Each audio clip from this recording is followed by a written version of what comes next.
ಆತ್ಮೀಯ ಸ್ಪರ್ಧಾ ಮಿತ್ರರೇ, ಇಂದು SSLCಯ 4ನೇ ಅಧ್ಯಾಯ ಆದಂಥ ವೃತ್ತ, ಸರ್ಕಲ್ ಅಂತ ಕರಿತೇವೆ. ಈ ವೃತ್ತದ ಅಧ್ಯಾಯದ ಬಹು ಆಯ್ಕೆಯ ಪ್ರಶ್ನೆಗಳನ್ನು ನಾವು ನೋಡ್ತಾ ಹೋಗೋಣ. ಮೊದಲಿಗೆ ವೃತ್ತದ ಬಗ್ಗೆ ಮಾಹಿತಿ ತಗೊಳ್ಳೋಣ. ವೃತ್ತ ಅಂದ್ರೆ ಒಂದು ಸ್ಥಿರ ಬಿಂದುವಿನಿಂದ ಹೊರಟ ಸಮನಾದ ದೂರದಲ್ಲಿರುವ ಬಿಂದುಗಳ ಪಥವನ್ನು ನಾವೇನು ಕರಿತೀವಿ ಅಂದ್ರೆ ವೃತ್ತ ಅಂತ. ಒಂದು ಸ್ಥಿರ ಬಿಂದುವಿನಿಂದ ಸಮನಾದ ದೂರದಲ್ಲಿ ಹೊರಟಂತಹ ಬಿಂದುಗಳ ಪಥವನ್ನು ವೃತ್ತ ಅಂತ ಕರಿತೇವೆ. ವೃತ್ತ ಒಂದು ಕೇಂದ್ರ ಬಿಂದುವನ್ನು ಹೊಂದಿರ್ತದೆ. ವೃತ್ತಕ್ಕೆ ಅನೇಕ ತ್ರಿಜ್ಯಗಳ ರಚನೆ ಮಾಡಬಹುದು. ಹಾಗಾದರೆ ತ್ರಿಜ್ಯ ಅಂದರೆ ವೃತ್ತದ ಪರಿಧಿ ಮತ್ತು ಕೇಂದ್ರಕ್ಕಿರುವ ನಡುವಿನ ದೂರವನ್ನು ತ್ರಿಜ್ಯ ಅಂತ ಕರಿತೇವೆ. ಇನ್ನು ವೃತ್ತದ ಪರಿಧಿ ಮೇಲಿನ ಎರಡು ಬಿಂದುಗಳು, ಆ ಎರಡು ಬಿಂದುಗಳಿಗೆ ಸೇರಿಸುವ ರೇಖೆ ಕೇಂದ್ರ ಬಿಂದುವಿನ ಮೂಲಕ ಹಾದು ಹೋಗಿತ್ತು ಅಂದರೆ ಅದಕ್ಕೆ ನಾವೇನು ಕರಿತೇವೆ ರೀ ಅಂದರೆ ವ್ಯಾಸ ಅಂತ ಕರಿತೇವೆ. ಇದು ಕರಿತೇವೆ ರೀ ವ್ಯಾಸ ಅಂತ ಕರಿತೇವೆ. ಆನಂತರ ವೃತ್ತದ ಪರಿಧಿ ಮೇಲಿನ ಎರಡು ಬಿಂದುಗಳನ್ನು ಸೇರಿಸಿದ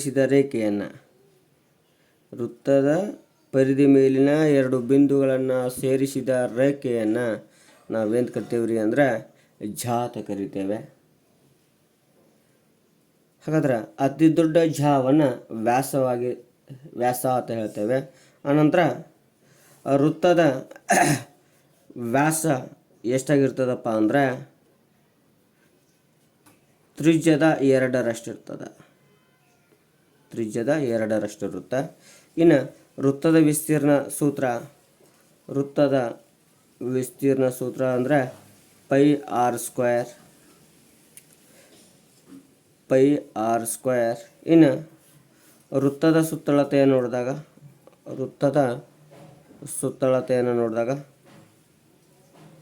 2πr. ಹಾಗಾದರೆ ಪೈ ವ್ಯಾಲ್ಯೂ ಅಂದ್ರೆ ಏನ್ರಿ ಅಂದರೆ ವೃತ್ತದ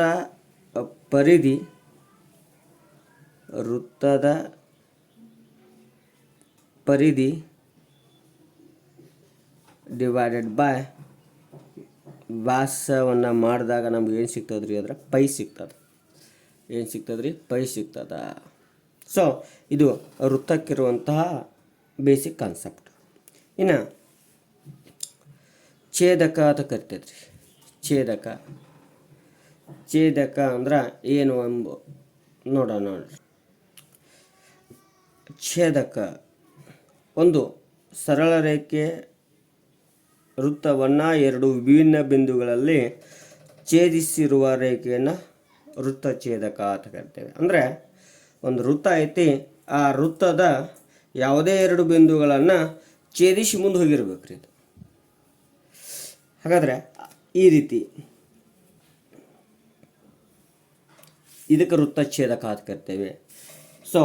ವ್ಯಾಸದ ಮೂಲಕನೂ ಹೋಗ್ಬೋದು ರೀ, ಇದಕ್ಕೂ ವೃತ್ತಛೇದಕ ಅಂತ ಕರಿತೇವೆ. ಇವೆಲ್ಲವನ್ನು ನಾವು ಏನು ಕರಿತೇವೆ ಅಂದರೆ ವೃತ್ತಛೇದಕ. ಅಂದರೆ ಒಂದು ಸರಳ ರೇಖೆಯು ವೃತ್ತವನ್ನು ಎರಡು ವಿಭಿನ್ನ ಬಿಂದುಗಳಲ್ಲಿ ಛೇದಿಸಿರುವ ರೇಖೆಯನ್ನು ಛೇದಕ ಅಂತ ಕರಿತೇವೆ. ಅಂದರೆ ಛೇದಿಸಿ ಅಲ್ಲೇ ನಿಂದ್ರಬಾರ್ದ್ರೆ ಮುಂದೆ ಹೋಗಿತ್ತು ಅಂದರೆ ಅದಕ್ಕೆ ನಾವೇನು ಕರಿತೇವೆ ಅಂದರೆ ವೃತ್ತಛೇದಕ ಅಥವಾ ಛೇದಕ ಅಂತ ಕರಿತೇವೆ. ಇನ್ನು ಸ್ಪರ್ಶಕ ಅಂದ್ರೇನು? ಒಂದು ಸರಳ ರೇಖೆಯು ವೃತ್ತವನ್ನು ಒಂದೇ ಒಂದು ಬಿಂದುವಿನಲ್ಲಿ ಛೇದಿಸಿದರೆ ಆ ರೇಖೆಯನ್ನು ಸ್ಪರ್ಶಕ ಅಂತ ಕರಿತೇವೆ. ಅಂದರೆ ವೃತ್ತವನ್ನು ಒಂದೇ ಒಂದು ಬಿಂದುವಿನಲ್ಲಿ ಛೇದಿಸ್ಬೇಕು. ಒಂದು ಎಕ್ಸಾಂಪಲ್ ತಗೊಳ್ಳೋಣ. ವೃತ್ತ ರಚನೆ ಮಾಡೇವೆ. ಆ ವೃತ್ತವನ್ನು ಒಂದೇ ಒಂದು ಬಿಂದುವಿನಲ್ಲಿ ಈ ರೀತಿ ಛೇದಿಸಿ ಹೋಗ್ತದೆ ನೋಡ್ರಿ. ಈ ಒಂದೇ ಒಂದು ಬಿಂದುವಿನಲ್ಲಿ ಛೇದಿಸುವ ರೇಖೆಯನ್ನು ನಾವು ಏನು ಕರಿತೇವೆ ಅಂದ್ರೆ ಸ್ಪರ್ಶಕ ಅಂತ ಕರಿತೇವೆ. ವೃತ್ತದ ಪರಿಧಿಯ ಮೇಲೆ ಒಂದು ಬಿಂದುವಿನಲ್ಲಿ ಅದೇನಾದರೂ ಛೇದಿಸೋತು ಅಂದರೆ ಅದನ್ನು ಸ್ಪರ್ಶಕ ಅಂತ ಕರಿತೇವೆ. ಸೊ ಈ ರೀತಿ ಸ್ಪರ್ಶಕ ಅಂತ ಕರಿತೇವೆ. ಇನ್ನು ಇದ್ರ ಮೇಲೆ ಇನ್ನೊಂದು ಹೇಳುವುದಾದರೆ, ಈ ಸ್ಪರ್ಶಕದ ಮೇಲೆ ಇನ್ನೊಂದು ನಿಮಗೆ ಪ್ರಮೇಯ ಬರುತ್ತೆ 10th ಒಳಗಡೆ. ಏನು ಅಂದರೆ, ವೃತ್ತದ ಒಂದು ಬಾಹ್ಯ ಬಿಂದುವಿನಿಂದ, ವೃತ್ತ ಐತ್ರಿ, ಸೊ ಬಾಹ್ಯ ಬಿಂದು ಪಿ ಇಂದ ವೃತ್ತಕ್ಕೆಳೆದ ಸ್ಪರ್ಶಕಗಳು. ಈ ಸ್ಪರ್ಶಕವನ್ನು ಎಳಿತಾ ಇದೆ ನೋಡ್ರಿ ನಾನು.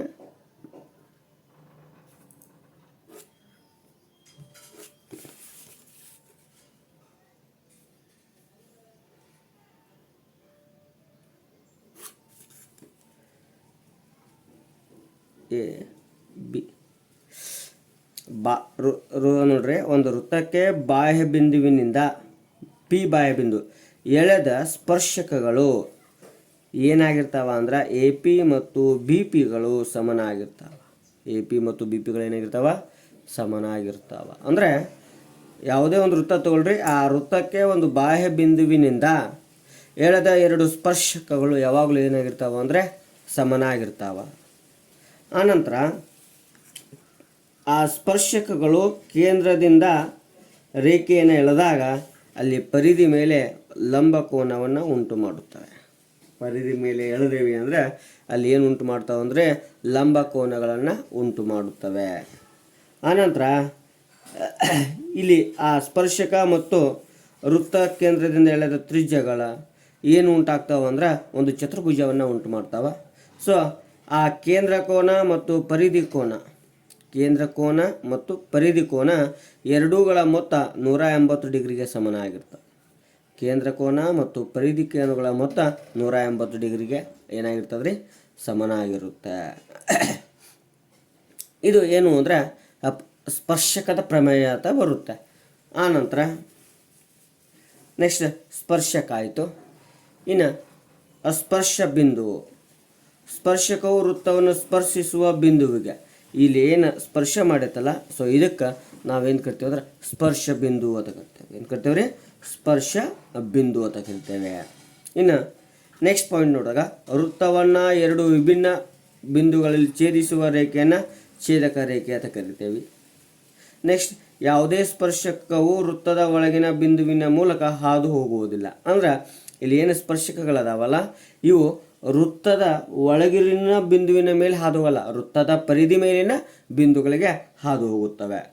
ವೃತ್ತದ ಮೇಲಿನ ಯಾವುದೇ ಒಂದು ಬಿಂದುವಿನಲ್ಲಿ ಒಂದೇ ಒಂದು ಸ್ಪರ್ಶಕವನ್ನು ಎಳೆಯಲು ಸಾಧ್ಯ. ಅಂದರೆ ಈ ಬಿಂದುವಿನಲ್ಲಿ ಒಂದೇ ಒಂದು ಸ್ಪರ್ಶಕ ಎಳೆಯಬಹುದು, ಈ ಬಿಂದುವಿನಲ್ಲಿ ಒಂದೇ ಒಂದು ಸ್ಪರ್ಶಕ ಎಳೆಯಬಹುದು. ಆದರೆ ವೃತ್ತದಲ್ಲಿ ಅನೇಕ ಸ್ಪರ್ಶಕಗಳನ್ನು ಎಳೆಯಬಹುದು, ಆದರೆ ಒಂದು ಬಿಂದುವಿನಲ್ಲಿ ಒಂದೇ ಒಂದು ಸ್ಪರ್ಶಕವನ್ನು ಎಳೆಯುತ್ತೇವೆ. ಅದರ ಜೊತೆಗೆ ಸಮಾಂತರ ಅಂದ್ರೆ ಒಂದು ವೃತ್ತದಲ್ಲಿ ಎಷ್ಟು ಸಮಾಂತರ ಸ್ಪರ್ಶಕಗಳನ್ನ ಎಳೆಯಬಹುದು ಅಂತ ಪ್ರಶ್ನೆ ಮಾಡಿದರೆ, ಒಂದು ವೃತ್ತದಲ್ಲಿ ಎಷ್ಟು ಅಂದರೆ ಒಂದೇ ಒಂದು ಜೊತೆ ಅಲ್ಲ, ಅನೇಕ ಏನು ಮಾಡ್ಬೋದು ಅಂದ್ರೆ ಸಮಾಂತರ ಸ್ಪರ್ಶಕಗಳನ್ನು ರಚಿಸಬಹುದು. ಸಮಾಂತರವಾಗಿರುವ ಸ್ಪರ್ಶಕಗಳನ್ನು ರಚಿಸಬಹುದು. ಯಾವುದೇ ವೃತ್ತದಲ್ಲಿ ಸ್ಪರ್ಶ ಬಿಂದುವಿನಲ್ಲಿ ಎಳೆದ ತ್ರಿಜ್ಯವು ಸ್ಪರ್ಶಕಕ್ಕೆ ಲಂಬವಾಗಿರುತ್ತದೆ. ಆಗಲೇ ಹೇಳಿದ್ದೇವಲ್ರಿ, ಏನಾಗಿರ್ತದೆ ಅಂದ್ರೆ ತ್ರಿಜ್ಯವು ಆ ಸ್ಪರ್ಶಕಕ್ಕೆ ಏನಾಗಿರ್ತದೆ? ಲಂಬವಾಗಿರ್ತದೆ. ಅದರ ಜೊತೆಗೆ ತ್ರಿಜ್ಯಗಳ ನಡುವಿನ ಕೋನ ಮತ್ತು ಸ್ಪರ್ಶಕಗಳ ನಡುವಿನ ಕೋನ 180 ಡಿಗ್ರಿಗೆ ಏನಾಗಿರ್ತದೆ ರೀ? ಸಮನಾಗಿರ್ತದೆ. ನೆಕ್ಸ್ಟ್, ಬಹು ಆಯ್ಕೆಯ ಪ್ರಶ್ನೆಗಳನ್ನು ನೋಡೋಣ.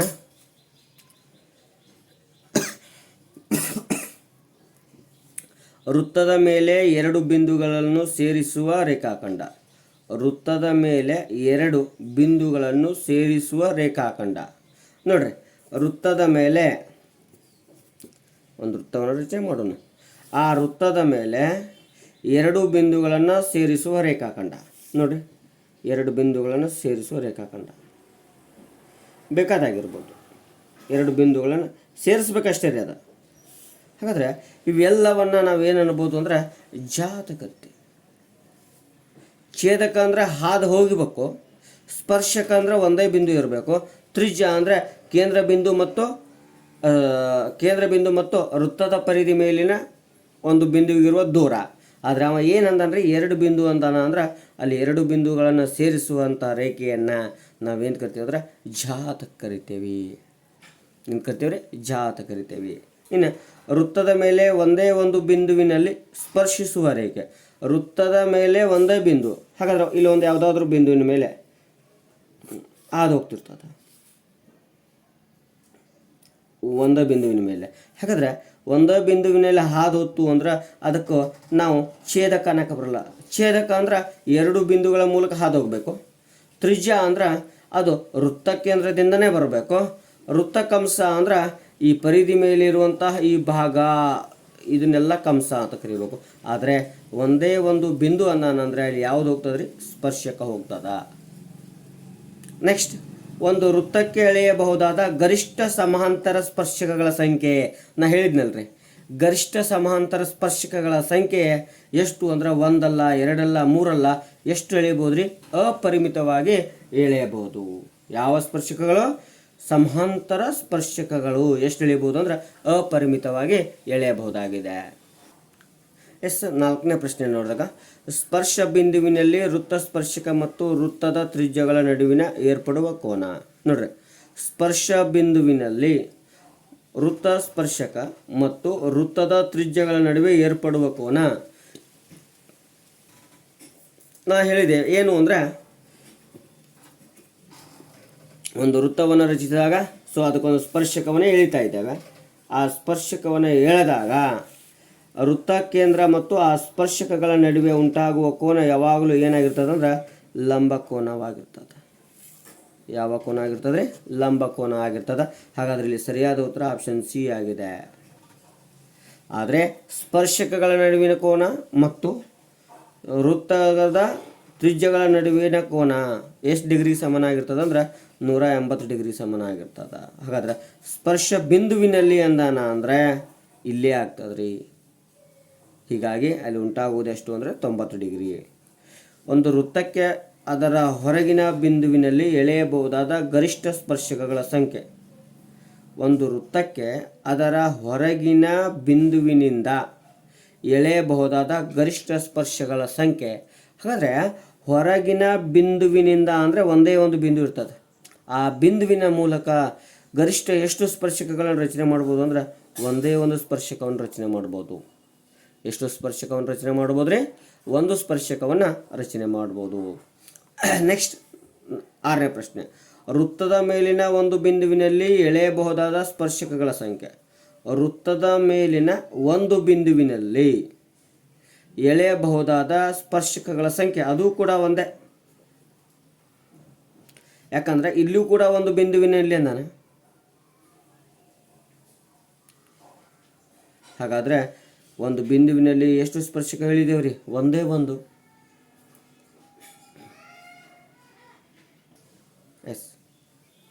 ವೃತ್ತದ ಮೇಲಿನ ಒಂದು ಬಿಂದುವಿನಿಂದ ಎಳೆಯಬಹುದಾದ ಸ್ಪರ್ಶಕಗಳ ಸಂಖ್ಯೆ ಎಷ್ಟು? 1. ಹಾಗಾದ್ರೆ ಇಲ್ಲಿ ಇಲ್ಲಿ ಸ್ವಲ್ಪ ತಪ್ಪಾಗೈತಿ. ಹೊರಗಿನ ಬಿಂದುವಿನಿಂದ ಅನ್ನೋ ಬದಲಿ ಬಾಹ್ಯ ಬಿಂದುವಿನಿಂದ ಅಂತಾನು ಕರಿತಾನೆ ನೋಡ್ರಿ. ಪ್ರಶ್ನೆ ಓದಬೇಕಾದ್ರೆ ತಪ್ಪಾಗಿದೆ. ಒಂದು ವೃತ್ತಕ್ಕೆ ಅದರ ಬಾಹ್ಯ ಬಿಂದುವಿನಿಂದ ಎಳೆಯಬಹುದಾದ ಗರಿಷ್ಠ ಸ್ಪರ್ಶಕಗಳ ಸಂಖ್ಯೆ 2 ಆಗಿದೆ. ಎಷ್ಟಾಗಿದೆ ರೀ? 2 ಆಗಿದೆ. ಹಾಗಾದರೆ ವೃತ್ತದ ಮೇಲಿನ ಒಂದೇ ಬಿಂದುವಿನಿಂದ ಎಳೆಯಬಹುದಾದ ಸ್ಪರ್ಶಕಗಳ ಸಂಖ್ಯೆ 1 ಸರಿಯಾಗಿದೆ. ನೆಕ್ಸ್ಟ್ ಪ್ರಶ್ನೆ ನೋಡಿದಾಗ, 3 ಸೆಂಟಿಮೀಟರ್ 5 ಸೆಂಟಿಮೀಟರ್ ತ್ರಿಜ್ಯವಿರುವ 2 ಏಕಕೇಂದ್ರೀಯ ವೃತ್ತಗಳು. ಕೇಂದ್ರ O ಬಿಂದುವಾಗಿದೆ ಮತ್ತು ABಯು ದೊಡ್ಡ ವೃತ್ತದ ಜ ಆಗಿದೆ. ಚಿಕ್ಕ ವೃತ್ತವನ್ನು P ಬಿಂದುವಿನಲ್ಲಿ ಸ್ಪರ್ಶಿಸಿದರೆ ABಯ ಉದ್ದ. ನೋಡ್ರಿ, ಇದು AB ಒಂದು ಜ ಐತಿ. ಯಾವುದು? ದೊಡ್ಡ ವೃತ್ತದ ಜ. ಆ ಜ ಹೆಂಗಾಗೈತೆ ಅಂದ್ರೆ ಸಣ್ಣ ವೃತ್ತದ ಸ್ಪರ್ಶಕವಾಗೈತಿ. ಸಣ್ಣ ವೃತ್ತದ ಏನಾಗೈತಿ? ಸ್ಪರ್ಶಕ ಆಗೈತಿ.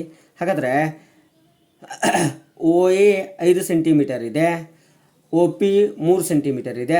ಹಾಗಾದರೆ AP ಕಂಡುಹಿಡಿದು ಆಮೇಲೆ PB ಕಂಡುಹಿಡಿಬೋದು. ಹಾಗಾದರೆ AP ನಾವು ನೋಡಿದಾಗ ಇಲ್ಲಿ ಲಂಬ ಕೋನ ಉಂಟಾಗ್ತದೆ ಸ್ಪರ್ಶಕದಲ್ಲಿ. ಹಾಗಾದರೆ ವಿಕರ್ಣದ ವರ್ಗದ ಮೊತ್ತ ವರ್ಗಕ್ಕೆ ಉಳಿದೆರಡು ಬಾಹುಗಳ ವರ್ಗಗಳ ಮೊತ್ತಕ್ಕೆ ಸಮ ಆಗಬೇಕು. ಹಾಗಾದರೆ 5ರ ವರ್ಗ 25 ಮೈನಸ್ ಮಾಡೋಣ. 3ರ ವರ್ಗ 9, ಹಾಗಾದರೆ 16 ಆಗುತ್ತೆ. 16ರ ವರ್ಗಮೂಲ 4. ಹಾಗಾದರೆ ಎ ಪಿ ಅಂದರೆ ಎಷ್ಟಾಯಿತು 4 ಸೆಂಟಿಮೀಟರ್ ಆಗುತ್ತೆ.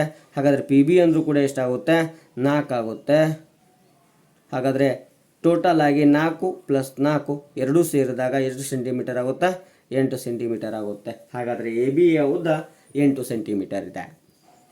ಇನ್ನು ನೆಕ್ಸ್ಟ್ ಪ್ರಶ್ನೆ ನೋಡುವಾಗ 6 ಸೆಂಟಿಮೀಟರ್ ತ್ರಿಜ್ಯವಿರುವ ಒಂದು ವೃತ್ತ ಕೇಂದ್ರದಿಂದ 10 ಸೆಂಟಿಮೀಟರ್ ದೂರದಲ್ಲಿರುವ ಹೊರಗಿನ ಬಿಂದುವಿನಿಂದ ಎಳೆದ ಸ್ಪರ್ಶಕದ ಉದ್ದ.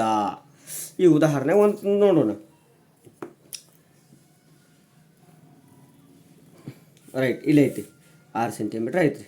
ರೈಟಾ, 6 ಸೆಂಟಿಮೀಟರ್ ತ್ರಿಜ್ಯವಿರುವ ಒಂದು ವೃತ್ತದ ಕೇಂದ್ರದಿಂದ, ಹಾಗಾದರೆ 10 ಸೆಂಟಿಮೀಟರ್ ಒಂದು ದೂರದಲ್ಲಿ ಒಂದು ಬಿಂದು ಐತಿ. 10 ಸೆಂಟಿಮೀಟರ್ ಒಂದು ಬಿಂದು ಐತಿ. ಇದು 6 ಐತಿ ಅಂದ್ರೆ ಇದು 4. ಹಾಗಾದರೆ ಇಲ್ಲಿ ಒಂದು ಸ್ಪರ್ಶಕವನ್ನು ಎಳೀತಿದ್ದಾನೆ ನಾನು. ಸ್ಪರ್ಶಕವನ್ನು ಎಳೀತಿದ್ದಾನೆ. ಹಾಗಾದರೆ ಆ ಸ್ಪರ್ಶಕ ಮತ್ತು ಕೇಂದ್ರದಿಂದ ಉಂಟಾದ ತ್ರಿಜ್ಯದಿಂದ ಉಂಟಾಗುವ ಕೋನ ಲಂಬ ಕೋನ ಆಗ್ತದೆ. ಹಾಗಾದರೆ 6 ಸೆಂಟಿಮೀಟರ್ ತ್ರಿಜ್ಯ ಐತಿ, ವಿಕರ್ಣ 10 ಆಗ್ತದೆ.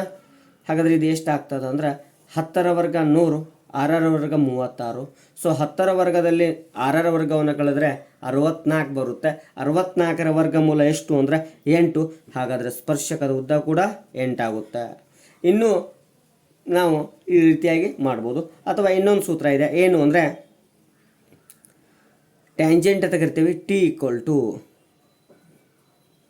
ನೆಕ್ಸ್ಟ್ ಡಿಸ್ಟೆನ್ಸ್ ಆಫ್ ಕೇಂದ್ರದಿಂದ ಇಡೀ square minus R square. D square ಅಂದರೆ 10 ಇದೆ, 10ರ ವರ್ಗ 100. ಆರ್ ಸ್ಕ್ವೇರ್ ಅಂದರೆ ತ್ರಿಜ್ಯ, ಅದರ ವರ್ಗ 36. ಸೊ ಕಳೆದಾಗ √64 ಬರುತ್ತೆ. 64ರ ವರ್ಗಮೂಲ 8. ಹಾಗಾದರೆ ಟ್ಯಾಂಜೆಂಟ್ ಈಕ್ವಲ್ ಟು 8 ಸೆಂಟಿಮೀಟರ್. ಇನ್ನು 9ನೇದು ಒಂದು ವೃತ್ತಕ್ಕೆ ಎಳೆದ ಸ್ಪರ್ಶಕಗಳ ನಡುವಿನ ಕೋನ 70 ಡಿಗ್ರಿ. ಆದರೆ ವೃತ್ತ ಕೇಂದ್ರದಲ್ಲಿ ತ್ರಿಜ್ಯಗಳ ನಡುವಿನ ಕೋನ, ನಾನು ಹೇಳಿದೆ ವೃತ್ತ ಸ್ಪರ್ಶಕ ಮತ್ತು ವೃತ್ತ ತ್ರಿಜ್ಯ ಕೇಂದ್ರಗಳಲ್ಲಿ ಉಂಟಾದ ಕೋನ 180 ಡಿಗ್ರಿ ಸಮ ಆಗಿರ್ತದೆ. ಹಾಗಾದರೆ ಈ ಕೋನ 70 ಡಿಗ್ರಿ ಆಗ್ಯದ ಅಂದ್ರೆ ಉಳಿದ ಕೋನಗಳು ಎಷ್ಟಾಗ್ತದೆ 110 ಡಿಗ್ರಿ ಆಗುತ್ತೆ. ಹಾಗಾದರೆ ಸರಿಯಾದ ಉತ್ತರ ಆಪ್ಷನ್ ಎ 110 ಡಿಗ್ರಿ. ನೆಕ್ಸ್ಟ್ 15. ಒಂದು ವೃತ್ತದಲ್ಲಿ 2 ತ್ರಿಜ್ಯಗಳು ನಡುವಿನ ಕೋನ 90 ಡಿಗ್ರಿ. ಆದರೆ ಆ ತ್ರಿಜ್ಯಗಳ ಅಂತ್ಯ ಬಿಂದುಗಳಲ್ಲಿ ಎಳೆದ ಸ್ಪರ್ಶಕಗಳ ನಡುವಿನ ಕೋನ ಅದು ಕೂಡ ಏನಾಗ್ತದೆ 90 ಡಿಗ್ರಿ ಆಗ್ತದೆ. ಅದು ಕೂಡ ಎಷ್ಟು ಡಿಗ್ರಿ ಆಗುತ್ತೆ 90 ಡಿಗ್ರಿ ಆಗುತ್ತಾ.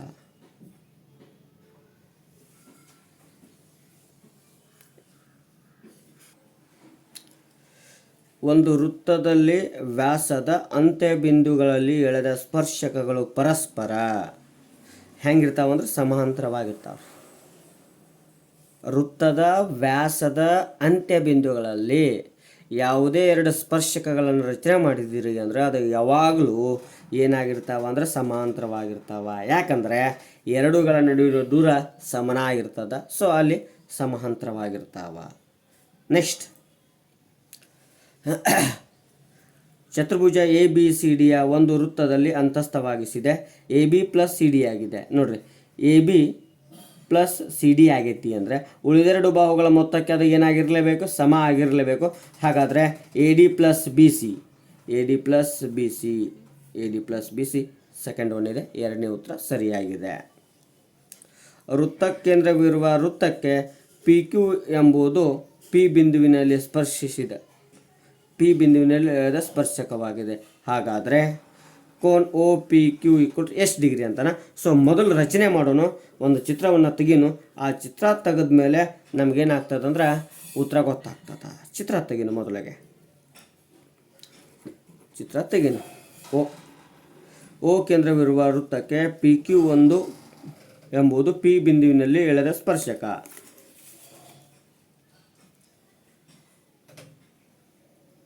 ಪಿ ಬಿಂದುವಿನಲ್ಲಿ ಎಳೆದ ಸ್ಪರ್ಶಕ, ಪಿ ಬಿಂದುವಿನಲ್ಲಿ ಎಳೆದ ಸ್ಪರ್ಶಕ ಯಾವುದು ಪಿ ಕ್ಯೂ. ಪಿ ಕ್ಯೂ ಎಂಬುದು ಪಿ ಬಿಂದುವಿನಲ್ಲಿ ಎಳೆದ ಸ್ಪರ್ಶಕವಾಗಿದೆ. ಹಾಗಾದರೆ ಓ ಪಿ ಕ್ಯೂ, ಇದು ಓ ಇದೆ, ಇದು ಪಿ ಇದೆ, ಇದು ಕ್ಯೂ ಆಗುತ್ತೆ. ಹಾಗಾದರೆ ಅದನ್ನು ಸೇರಿಸ್ತಾ ಇದ್ದೇನೆ ರೀ. ಸೇರಿಸಿದಾಗ ಯಾವುದು ಕೋನ ಉಂಟಾಗ್ತದ, ಲಂಬ ಕೋನ ಉಂಟಾಗ್ತದ. ಸರಿಯಾದ ಉತ್ತರ ಆಪ್ಷನ್ ಸಿ ಆಗಿದೆ. ಆಪ್ಷನ್ ಸಿ ಆಗಿದೆ. ನೆಕ್ಸ್ಟ್, ಕೊಟ್ಟಿರುವ ಚಿತ್ರದಲ್ಲಿ ಬಿ ಸಿ, ಸಿ ಇ ಮತ್ತು ಇ ಎಫ್ಗಳು ವೃತ್ತಕ್ಕೆ ಎಳೆದ ಸ್ಪರ್ಶಕಗಳಾಗಿವೆ. B C equal to 5 centimetre. B C ಎಷ್ಟಾಗುತ್ತೆ? 5 centimetre. Next, E F equal to 3 centimetre. E F equal to 3 centimetre. ಆದರೆ ಸಿ ಇ ಕಂಡಿಡ್ರಿ ಎಂದಿದ್ದಾನವ.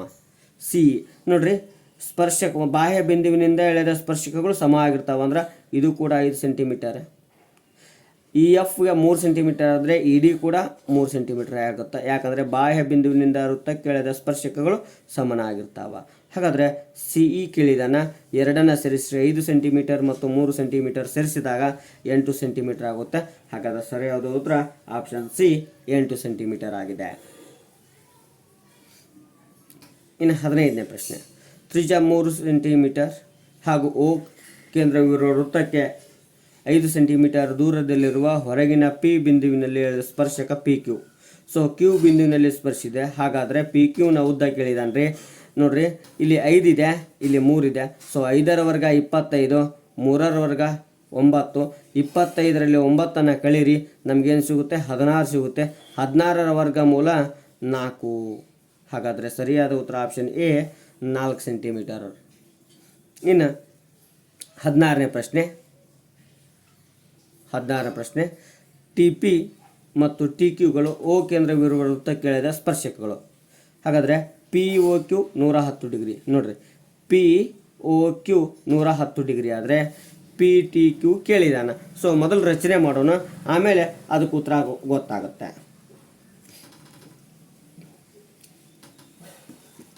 ರಚನೆ ಮಾಡ್ತೀನಿ. ಟಿ ಪಿ ಮತ್ತು ಟಿ ಕ್ಯೂಗಳು ಓ ಕೇಂದ್ರವಿರುವ ವೃತ್ತಕ್ಕೆ ಎಳೆದ 2 ಸ್ಪರ್ಶಕಗಳು.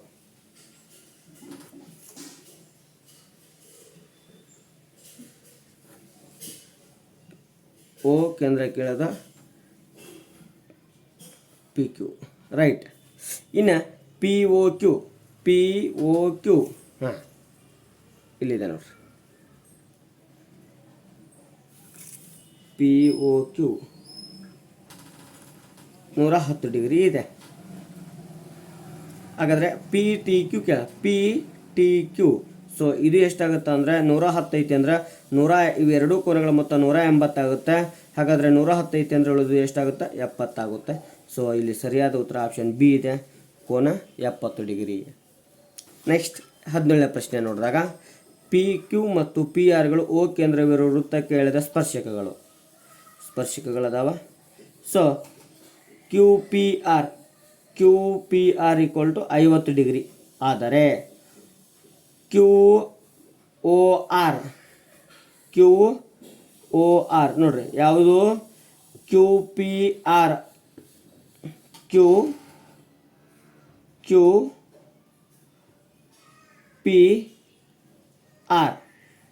ಎಷ್ಟು ಡಿಗ್ರಿ ಐತಿ? 50 ಡಿಗ್ರಿ ಇದೆ ರೀ.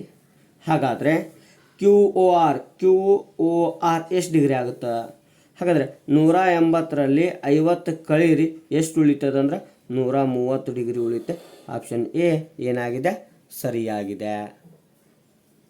18ನೇ ಪ್ರಶ್ನೆ ನೋಡ್ರಿ, ಒಂದು ವೃತ್ತದಲ್ಲಿ ವ್ಯಾಸದ ಅಂತ್ಯಬಿಂದುಗಳಲ್ಲಿ ಎಳೆದ ಸ್ಪರ್ಶಕಗಳು ಪರಸ್ಪರ ಏನಾಗಿರ್ತಾವ? ಸಮಾಂತರವಾಗಿರ್ತಾವ.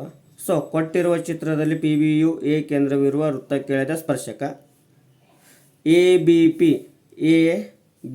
40 ಡಿಗ್ರಿ ಇದೆ. ಹಾಗಾದರೆ ಪಿ ಎ ಬಿ ಅಳತೆ ಕೇಳಿದ್ದಾನ. ಇಲ್ಲಿ ಸ್ಪರ್ಶಕದಲ್ಲಿ ಕೇಂದ್ರದಿಂದ ಉಂಟಾದ ಕೋನ 90 ಡಿಗ್ರಿ ಆಗುತ್ತೆ. ಇಲ್ಲಿ 40 ಡಿಗ್ರಿ ಇದೆ. ಈ ತ್ರಿಭುಜವನ್ನು ನೋಡಿದಾಗ 180 ಡಿಗ್ರಿ ಸಮ ಆಗಿರಬೇಕು. ಹಾಗಾದರೆ ಉಳಿದ ಕೋನದ ಅಳತೆ 50 ಇದೆ. ಸೊ ಸರಿಯಾದ ಉತ್ತರ 50. ಇನ್ನು 3 ಸೆಂಟಿಮೀಟರ್ ತ್ರಿಜ್ಯವಿರುವ ವೃತ್ತವನ್ನು, 3 ಸೆಂಟಿಮೀಟರ್ ತ್ರಿಜ್ಯ ಐತಿ. ಸೊ ಆ ವೃತ್ತವನ್ನು ನಾವೇನು ಮಾಡ್ತೀನಿ ರೀ?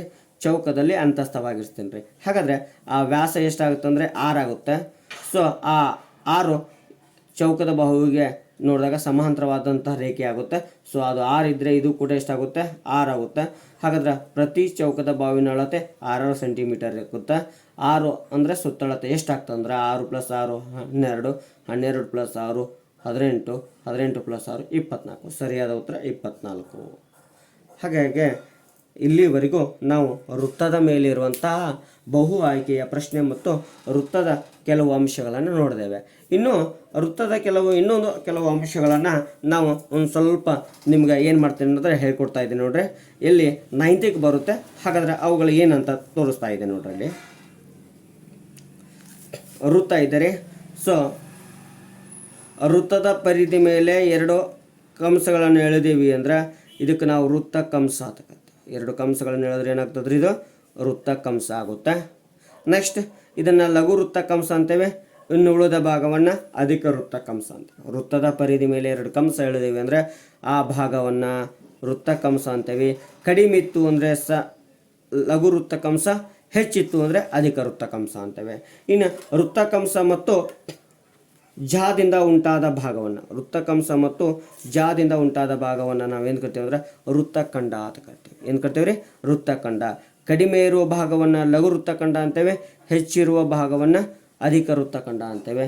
ಇನ್ನು ವ್ಯಾಸ ಮತ್ತು ಕಂಸಗಳಿಂದ ಉಂಟಾಗಿರುವಂಥದ್ದನ್ನು ಅರ್ಧ ವೃತ್ತಖಂಡ ಅಂತ. ವ್ಯಾಸ ಮತ್ತು ಕಂಸಗಳಿಂದ ಉಂಟಾದ ಭಾಗವನ್ನು ಅರ್ಧ ವೃತ್ತಖಂಡ ಅಂತ ಕರಿತೇವೆ. ಜಾ ಮತ್ತು ಕಂಸಗಳಿಂದ ಉಂಟಾದ ಭಾಗವನ್ನು ವೃತ್ತಖಂಡ ಅಂತೇವೆ. ಕಡಿಮೆ ಇತ್ತು ಅಂದ್ರೆ ಲಘು ವೃತ್ತಖಂಡ, ಹೆಚ್ಚಿತ್ತು ಅಂದ್ರೆ ಅಧಿಕ ವೃತ್ತಖಂಡ. ಅದೇ ರೀತಿ ವ್ಯಾಸ ಮತ್ತು ವೃತ್ತ ಕಂಸಗಳಿಂದ ಉಂಟಾದ ಭಾಗವನ್ನು ಅರ್ಧ ವೃತ್ತಖಂಡ ಅಂತ ಕರಿತೀವಿ. ಅರ್ಧ ವೃತ್ತಖಂಡ ಅಂತ ಕರಿತೇವೆ. ಇನ್ನು ಲಘು ವೃತ್ತಖಂಡದಲ್ಲಿ ವಿಶಾಲ ಕೋನಗಳು ಉಂಟಾಗ್ತಾವ, ಅಧಿಕ ವೃತ್ತಖಂಡದಲ್ಲಿ ಲಘು ಕೋನಗಳು ಉಂಟಾಗ್ತಾವ. ಇನ್ನು ಅರ್ಧ ವೃತ್ತಖಂಡದಲ್ಲಿ ಲಂಬ ಕೋನಗಳು ಉಂಟಾಗ್ತಾವ. ಹಾಗಾದರೆ ಪ್ರತಿಯೊಂದು ವೃತ್ತಖಂಡದಲ್ಲಿ ಯಾವುದೇ ಕೋನಗಳು ಉಂಟಾಗಲಿ ಆ ಕೋನಗಳ ಅಳತೆ ಏನಾಗಿರ್ತದ ಅಂದರೆ ಸಮನ ಆಗಿರ್ತದ. ಏನಾಗಿರ್ತದ್ರಿ, ಸಮನ ಆಗಿರ್ತದ. ಇನ್ನು ಚಕ್ರೀಯ ಚತುರ್ಭುಜ ಅಂತ ಬರ್ತದೆ. ಚಕ್ರೀಯ ಚತುರ್ಭುಜ ಅಂದ್ರೆ ಏನ್ರಿ, ವೃತ್ತದ ಆ ಚಕ್ರೀಯ ಚತುರ್ಭುಜ ಅಂದ್ರೆ ಒಂದು ಚತುರ್ಭುಜದ 4 ಬಿಂದುಗಳು ವೃತ್ತದ ಪರಿಧಿ ಮೇಲೆ ಇರಬೇಕು. ವೃತ್ತದ ಪರಿಧಿ ಮೇಲಿರಬೇಕು ಅಂದ್ರೆ ವೃತ್ತದ ಪರಿಧಿ ಮೇಲೆ ಚತುರ್ಭುಜದ 4 ಬಿಂದುಗಳಿದ್ದು ಅಂದರೆ ಅದಕ್ಕೆ ನಾವೇನು ಕರಿತೀವಿ ಅಂದರೆ ಚಕ್ರೀಯ ಚತುರ್ಭುಜಗಳು ಅಂತ ಕರಿತೀವಿ. ಏನು ಕರಿತೀವಿ ರೀ, ಚಕ್ರೀಯ ಚತುರ್ಭುಜಗಳು. ಇನ್ನು ಚಕ್ರೀಯ ಚತುರ್ಭುಜಗಳ ಅಭಿಮುಖ ಕೋನಗಳ ಮೊತ್ತ 180 ಡಿಗ್ರಿಗೆ ಸಮಾನ ಆಗಿರ್ತದೆ. ಚಕ್ರೀಯ ಚತುರ್ಭುಜದ ಅಭಿಮುಖ ಕೋನಗಳ ಮೊತ್ತ 180 ಡಿಗ್ರಿಗೆ ಸಮಾನ ಆಗಿರ್ತದೆ. ಸೊ ಈ ರೀತಿಯಾಗಿ ನಾವು ಏನು ಮಾಡ್ತೇವೆ ರೀ ಅಂದ್ರೆ ವೃತ್ತದ ಬಗ್ಗೆ ಮಾಹಿತಿಯನ್ನು ಐತಿ. ಸೊ ಇಲ್ಲಿವರೆಗೆ ವೃತ್ತದ ಬಗ್ಗೆ ನಾನು ಏನು ಮಾಡಿದೆ ಅಂದ್ರೆ 10ನೇ ತರಗತಿ ಇರುವಂತಹ ಅಧ್ಯಾಯವನ್ನು ತಿಳಿಸ್ಕೊಟ್ಟಿದ್ದೇನೆ. ಸೊ ನಿಮ್ಗೆ ಅರ್ಥ ಆಗಿತ್ತು ಅಂದರೆ ಲೈಕ್ ಮಾಡಿ, ಸಬ್ಸ್ಕ್ರೈಬ್ ಆಗಿ ಮತ್ತು ಶೇರ್ ಮಾಡಿ ಅಂತ ಹೇಳ್ತಾ ಇವತ್ತಿನ ಅವಧಿಯನ್ನು ಮುಗಿಸ್ತಾ ಇದ್ದೇನೆ.